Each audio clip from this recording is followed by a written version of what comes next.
ಒಂದು ಹೆಣ್ಮಗಳು ಗಂಡನ ಮನೆ ಸಾಣ್ದಿದ್ರೂ ಕೂಡ ಜೀವನ ಮಾಡ್ತಾಳ್ರಿ. ಅದ್ರೊಳಗೆ ಇದ್ದದ್ರೊಳಗೆ ಅಡ್ಜಸ್ಟ್ ಮಾಡ್ಕೊಂಡು ಹೋಗ್ತಾಳ್ರಿ. ಆದ್ರೆ ಮದುವೆ ಆದಂಥ ಗಂಡ ಆದವನು 4 ಮಂದಿಯಾಗ ಹೆಂಡತಿ ಮರ್ಜಿ ಕಾಯ್ದೆ ಇರೋನು ಶಿಕ್ನಪ್ಪ ಅಂತಂದ್ರೆ ಅದನ್ನು ಯಾವ ಹೆಣ್ಣನ್ನು ಕೂಡ ಸಹಿಸ್ಕೊಳಂಗಿಲ್ರಿ. ಯಾಕಪ್ಪ ಅಂತಂದ್ರೆ ಎಲ್ಲರನ್ನು ಬಿಟ್ಟು ಗಂಡನೇ ಸರ್ವಸ್ವ ಅಂತೇಳಿ ಆ ಗಂಡನ ನೆಚ್ಚಿ ಹೆಂಡತಿ ಬಂದಿರ್ತಾಳೆ. ಹೆಂಡತಿ ಮಾನಪಾನ ಕಾಯ್ಬೇಕಾಗಿರುವಂಥ ಕೆಲಸ ಕರ್ತವ್ಯ ಗಂಡಂದಿರ್ತೈತಿ.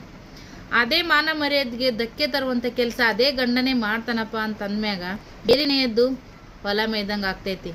ಯಾರಿಗೆ ಹೇಳ್ಬೇಕಾಗ್ತದ ನೋಡ್ರಿ, ಹೆಣ್ಮಕ್ಳು ಕಷ್ಟ ಬಿಸಿ ತುಪ್ಪ ಇದ್ದಂಗೆ. ಕೆಲವು ಹೆಣ್ಮಕ್ಳು ಧೈರ್ಯವಾಗಿ ಎದುರಿಸ್ತಾರ, ಇನ್ನು ಕೆಲವು ಹೆಣ್ಮಕ್ಳು ಈ ಕಡೆ ಹೆದರ್ಸೋಕ್ಕೂ ಆಗ್ದನೆ ಈ ಕಡೆ ಅನುಭವಿಸೋಕ್ಕೂ ಆಗ್ದನೆ ಚಿತ್ರ ಹಿಂಸೆ ಪಡ್ತಿರ್ತಾರೆ.